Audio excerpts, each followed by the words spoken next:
প্রতিটা মানুষের মধ্যেই স্বপ্ন থাকে, আর সেই স্বপ্নকে বাস্তবায়ন করতে গেলে মানুষ অনেক কিছু করতে চায়। তো অনেকে প্রবাসে কর্ম করে, অনেকে দেশে কর্ম করে। তো একটা প্রবাসী যখন প্রবাসে যায় তখন তার মনের মধ্যে অনেক ব্যথা এবং যন্ত্রণা নিয়েই কিন্তু যায়। আর একজন প্রবাসী কখন সেই যন্ত্রণা থেকে মুক্তি পায় জানেন? যখন সে তার নিজের কর্মস্থলে পৌঁছে তার নিজের সফলতার দিকে এগিয়ে যেতে পারে। ঠিক তখনই একটা প্রবাসী তার জীবনের সমস্ত ব্যথাগুলোকে, দুঃখগুলোকে লুকিয়ে রেখে জীবন পার করতে পারে। আসসালামু আলাইকুম, কেমন আছেন সবাই? আজ আমি আপনাদের সাথে এমনই একটা বাস্তবতা তুলে ধরবো, যেগুলো প্রত্যেকটা প্রবাসীর ক্ষেত্রে খুব দুঃখদায়ক এবং খুব যন্ত্রণাদায়ক। আর সেই ঘটনা শুনে আমি নিজেও কেঁদেছি। তো আল্লাহ পাক যেন সকল প্রবাসীদেরকে এবং সকল কর্মস্থলের মানুষদেরকে যেন ভালো রাখেন, সুস্থ রাখেন। তো আল্লাহ পাকের কাছে আমরা সবসময় আমাদের সবার জন্য সবাই দোয়া করব। তো সৌদি আরবে ঘটে যাওয়া এই ঘটনাটি গতকাল আমার হাজব্যান্ড আমার কাছে ফোন দিয়েছে। তো ওনার সাথে একজন কাজ করে।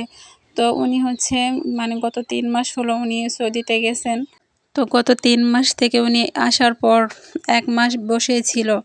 তো যে এজেন্টের মাধ্যমে উনি প্রবাসে গেছেন, সে এজেন্ট তাকে আশ্বাস দিয়েছিল যে তার যাওয়ার সাথে ২ থেকে ৩ দিন পর তার কাজের ব্যবস্থা হবে।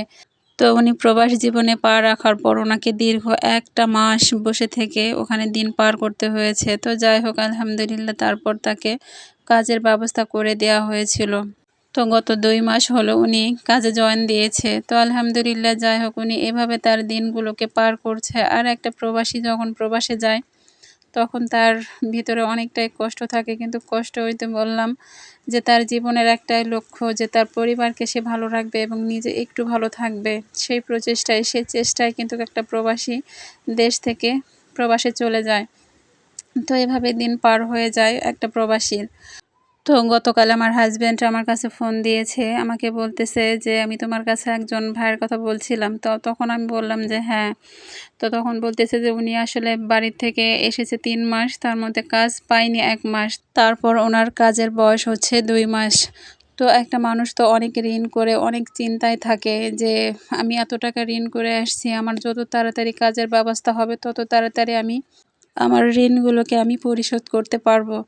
তো যাই হোক, এভাবে আমার স্বামী আমার সাথে কথা বলতেছিল। তো তখন আমাকে বলল যে ওই ভাইটার চাকরি আজ চলে গেছে। তো চাকরি চলে যাওয়ার পর সে ভাইয়াটা এতটাই কান্নাকাটি করছে ওইখানে যে ওনার কান্না দেখার মতো কোনো মানুষ ওখানে নাই। তবে যারা বাঙালি আছে তারা তো তার দুঃখ বুঝবে, কিন্তু তার দুঃখ বুঝে তারা তো কিছুই করতে পারবে না, কারণ তাদের হাতে কোনো কিছুর করার মতো কোনো ক্ষমতা নেই।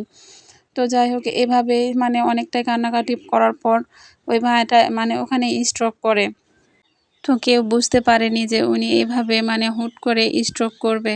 তো একটা মানুষ কখন এরকম বিপদে পড়ে যায়, যখন সে দেখে যে তার দেয়ালের সাথে পিঠ ঠেকে গেছে, তখনই কিন্তু তার জীবনের একটা দুর্ঘটনা নেমে আসে।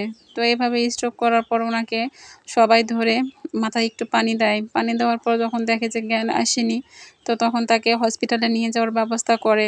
তো ব্যবস্থা করতে ওখানেই কোম্পানির গাড়ি ছিল। তো গাড়ি থাকাকালীন সেই গাড়িতে করে ওনাকে নিয়ে যাওয়ার সময়ই আল্লাহ পাকের ইচ্ছায় সে দুনিয়ার জমিন থেকে চলে যায়। তো একটা প্রবাসী কতটা কষ্ট পেলে, কতটা আঘাত পেলে সে এত বড় দুঃখ তার জীবনে নেমে আসে।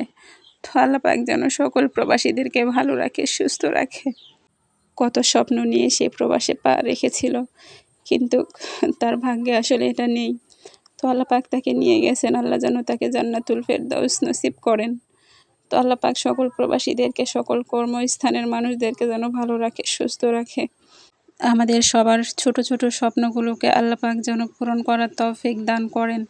তো আমরা সকল কিছু আল্লাহ পাকের কাছেই চাইবো। তো সবাই ভালো থাকবেন, সুস্থ থাকবেন। আজ এ পর্যন্ত। আসসালামু আলাইকুম।